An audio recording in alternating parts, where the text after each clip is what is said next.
Hello students, welcome back to my YouTube channel daily inspiration. तो आज का हमारा टॉपिक है बेसिक एजुकेशन यानी कि बुनियादी शिक्षा। तो बुनियादी शिक्षा से रिलेटेड जितने भी फैक्ट होते हैं उन सब के बारे में हम इसमें चर्चा करेंगे।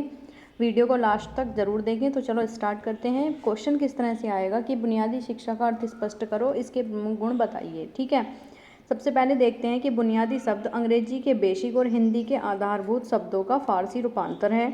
यह शिक्षा विभिन्न कारणों के परिणाम स्वरूप आधारभूत मानी गई है, यथा जैसे यह शिक्षा सामुदायिक जीवन के आधारभूत व्यवसायों से संबंधित है। प्रत्येक भारतीय बालक की अनिवार्य शिक्षा है। ये भारत की राष्ट्रीय सभ्यता, संस्कृति और शिक्षा संगठन का आधार मानी गई है। यह शिक्षा बालक आधारभूत आवश्यकताओं और अभिरुचियों से घनिष्ठ संबंध स्थापित करती है।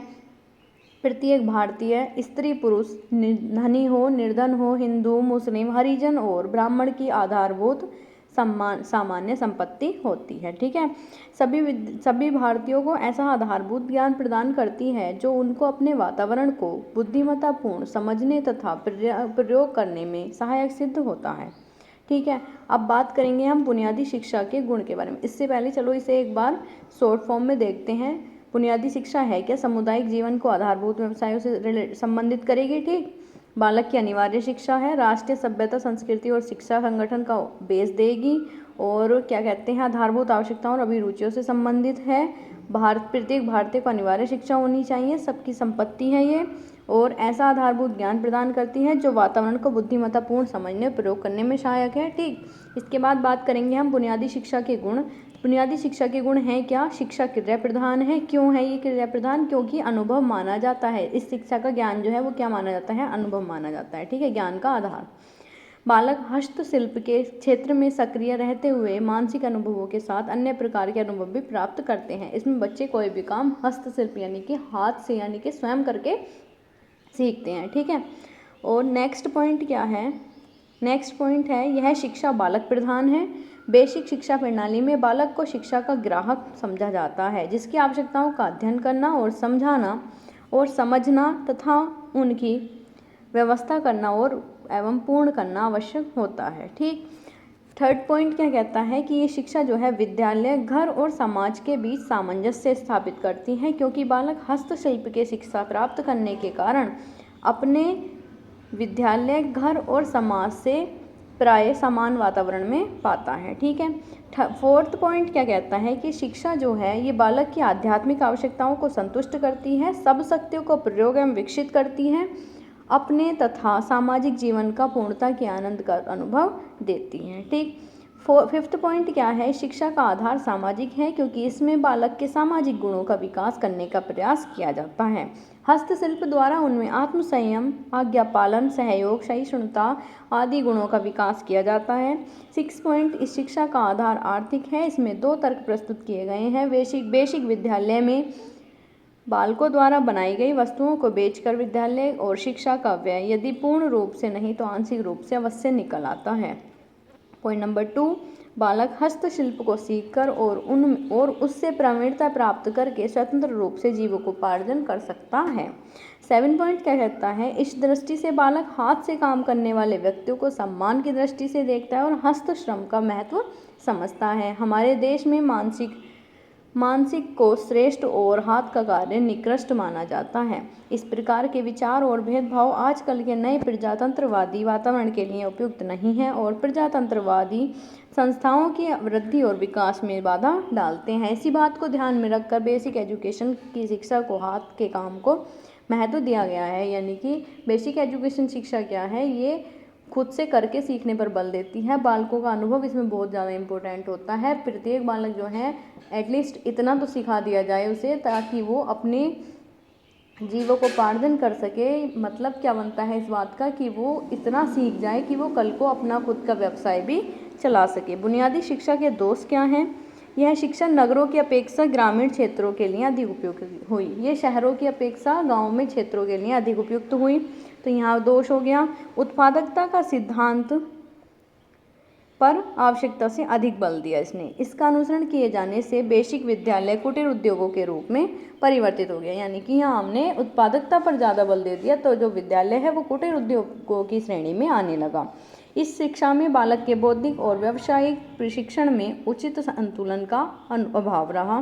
ठीक, यह शिक्षा किसी आधारभूत शिल्प द्वारा बालक को सब विषयों का ज्ञान प्रदान करने का प्रयत्न करती है, जो पूरी तरह से असंभव है प्रत्येक बालक को। ठीक है, जो असंभव है आधारभूत शिल्प के द्वारा न तो बालक का सर्वोन्मुखी विकास कर पाती है और न ही उसे सामान्य शिक्षा देने में सफल होती है।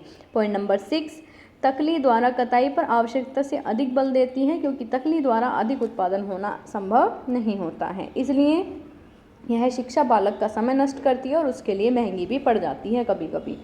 पॉइंट नंबर 7, शिक्षा काल्पनिक है, अनावश्यक विश्वास है, एक मन सृष्टि है और वास्तविक व्यवहार से परे है। पॉइंट नंबर 8, इस शिक्षा में शिक्षकों तथा जनता को कोई आकर्षण नहीं मिलता है, अतः दोनों ने इसका अधिक विरोध किया है। पॉइंट नंबर 9, इस शिक्षा में एक सुस्थिर शिक्षा दर्शन की अपेक्षा भावुकता अधिक है, इसे गांधी जी की महानता से प्रभावित व्यक्तियों ने भावुकतावश ही स्वीकार किया है।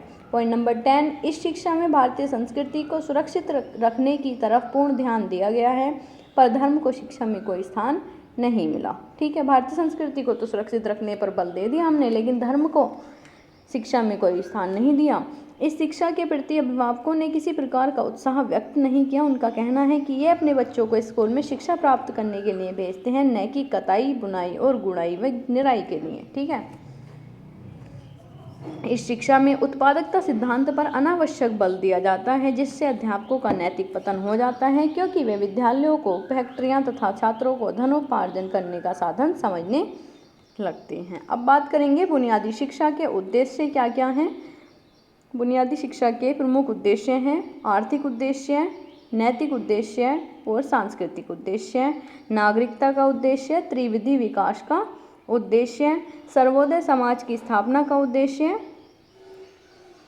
ठीक है, ये सब क्या है, इसके उद्देश्य हैं। तो चलो एक एक करके बात करते हैं। आर्थिक उद्देश्य क्या है, बालकों द्वारा बनाई जाने वाली वस्तुओं से, सबसे पहली बात, जो बालकों ने वस्तुएं बनाई उससे हम विद्यालय का छोटा मोटा खर्च निकाल लेंगे। ठीक है, बालक जब बड़ा हो जाएगा तो वो किसी उद्योग के द्वारा अपनी आवश्यकताओं की पूर्ति कर सकेगा। गांधी जी ने क्या कहा इस विषय में कि प्रत्येक बालक और बालिका को विद्यालय छोड़ने के बाद किसी व्यवसाय में लगाकर स्वावलंबी होना चाहिए। ठीक है, नैतिक उद्देश्य में क्या बात करी है, बेसिक शिक्षा का एक प्रमुख उद्देश्य बताया है कि बालक का नैतिक विकास। नैतिक शिक्षा में आप अपना विश्वास प्रकट करते हुए गांधी जी ने लिखा, मुझे विश्वास है कि नैतिक शिक्षा सबको समान रूप से दी जा सकती है, चाहे उनकी उम्रों और पालन पोषण में कितना ही अंतर क्यों न हो।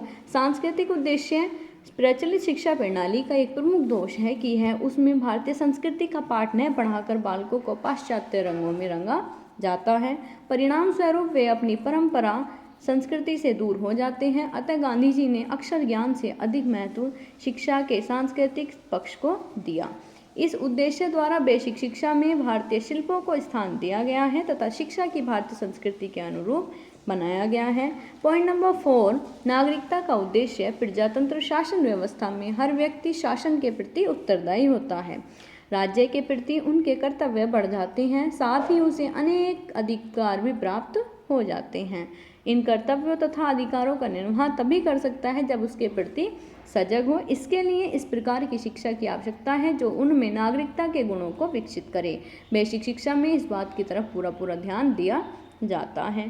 पॉइंट नंबर 5, त्रिविधि विकास का उद्देश्य क्या है, प्रचलित शिक्षा प्रणाली में सिर्फ बुद्धि के विकास पर बल दिया जाता है और शारीरिक एवं आत्मिक विकास नहीं होता है। बेसिक शिक्षा में शारीरिक, मानसिक एवं आत्मिक विकास की ओर ध्यान दिया जाता है।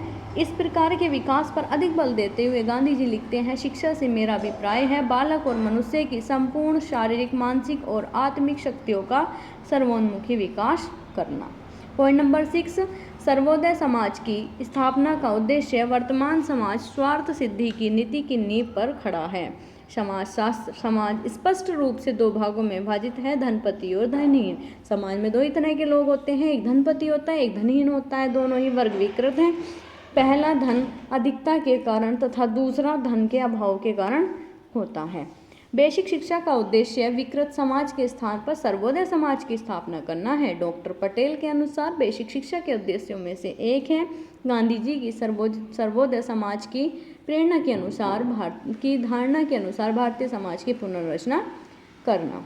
अब बात करेंगे बुनियादी शिक्षा के सिद्धांत क्या हैं। जनसाधारण की शिक्षा, पहला सिद्धांत क्या है, जनसाधारण की शिक्षा। भारत की अधिकतर साधारण जनता अज्ञानता के कूप में पड़ी है। बुनियादी शिक्षा का सबसे पहला सिद्धांत जनसाधारणों को शिक्षित बनाना रखा गया। इस तरह गांधी जी के इस कथन के अनुसार काम किया जा रहा है।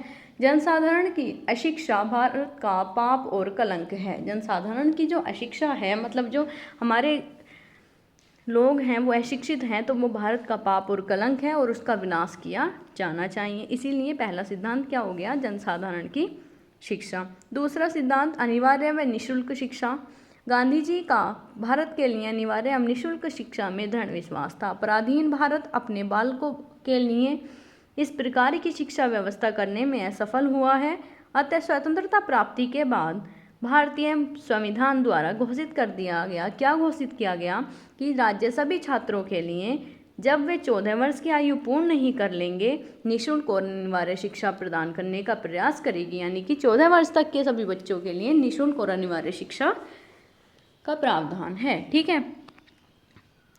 सिद्धांत थर्ड क्या है, स्वावलंबी शिक्षा। पटेल के अनुसार दो तरह से होती है। बेसिक शिक्षा में बालक किसी हस्तशिल्प को देखकर उस हस्तशिल्प को अपने जीवन के निर्वाह का साधन बना लिया जाए। पॉइंट नंबर 2, विद्यालय के बालकों द्वारा बनाई हुई वस्तुओं का विक्रय करके अध्यापकों को वेतन दिया जाए। इस प्रकार बालक भावी तथा विद्यालय जीवन दोनों में अपने ऊपर निर्भर रहकर स्वावलंबी हो सकते हैं। पॉइंट नंबर 4, सामाजिक शिक्षा। बेसिक शिक्षा के द्वारा एक ऐसे नए समाज की स्थापना का प्रयत्न किया जा रहा है जो शोषण विहीन हो, जिसका आधार न्याय हो, जिसका मूल मंत्र अहिंसा और सत्य हो। अतः बेसिक विद्यालय में बालक का ऐसे समाज में रखने का प्रशिक्षण प्रदान किया जाता है। रायबर्न ने लिखा, विद्यालय एक वास्तविक सामाजिक इकाई हो जाता है और बच्चों को साथ साथ रहने की कला में वास्तविक प्रशिक्षण मिलता है। ठीक है। पॉइंट नंबर 5, शिक्षा का माध्यम मातृभाषा। यानी कि शिक्षा का माध्यम क्या होना चाहिए, मातृभाषा होनी चाहिए। बेसिक शिक्षा का माध्यम मातृभाषा होती है। इतिहास इस बात का साक्षी है कि किसी देश की संस्कृति को समाप्त करने के लिए उसके साहित्य का विनाश किया जाता है। इसी सिद्धांत का अनुसरण करके अंग्रेजों ने हमारे देश की शिक्षा का माध्यम अंग्रेजी रखा था, लेकिन बेसिक शिक्षा में शिक्षा मातृभाषा के माध्यम से स्वतंत्र एवं स्वाभाविक रूप से प्रदान की जाती है। पॉइंट नंबर 6, हस्तशिल्प का प्रशिक्षण, ट्रेनिंग इन हैंडीक्राफ्ट। बेसिक शिक्षा में हस्तशिल्प को मुख्य स्थान दिया। विषयों की शिक्षा उसी के द्वारा दी जाती है। हस्तशिल्प की प्रधानता का औचित्य गांधी जी के इन शब्दों से प्रमाणित हो जाता है, साक्षरता स्वयं में किसी प्रकार की शिक्षा नहीं है। अतः मैं बालक की शिक्षा उसे एक उपयोगी हस्तशिल्प सिखाकर और जिस समय से वह अपनी शिक्षा प्रारंभ करता है उसे उत्पादन योग्य बनाकर प्रारंभ करना चाहता हूँ। पॉइंट नंबर 7, शारीरिक श्रम। बेसिक शिक्षा में शारीरिक श्रम को महत्वपूर्ण स्थान दिया गया है। इसमें 3 लाभ होते हैं। बालकों की शिक्षा का व्यय निकल जाता है, एक व्यवसाय की शिक्षा मिल जाती है उन्हें, और आत्मविश्वास उत्पन्न होता है और शारीरिक श्रम से घृणा खत्म हो जाती है। ठीक है। इसी के साथ हमारे बेसिक एजुकेशन से जितने भी इम्पोर्टेंट पॉइंट बन सकते थे वो मैंने सब डिस्कस कर लिए हैं। अगर आपको क्लास अच्छी लग रही हो तो लाइक, शेयर और कमेंट जरूर करें और चैनल को सब्सक्राइब जरूर कर दें और बेल आइकन को प्रेस कर दें, जिससे कि मेरी आने वाली वीडियोस की आप तक सबसे पहले नोटिफिकेशन पहुंच जाए। इसी के साथ मिलते हैं एक नेक्स्ट टॉपिक के साथ नेक्स्ट वीडियो में।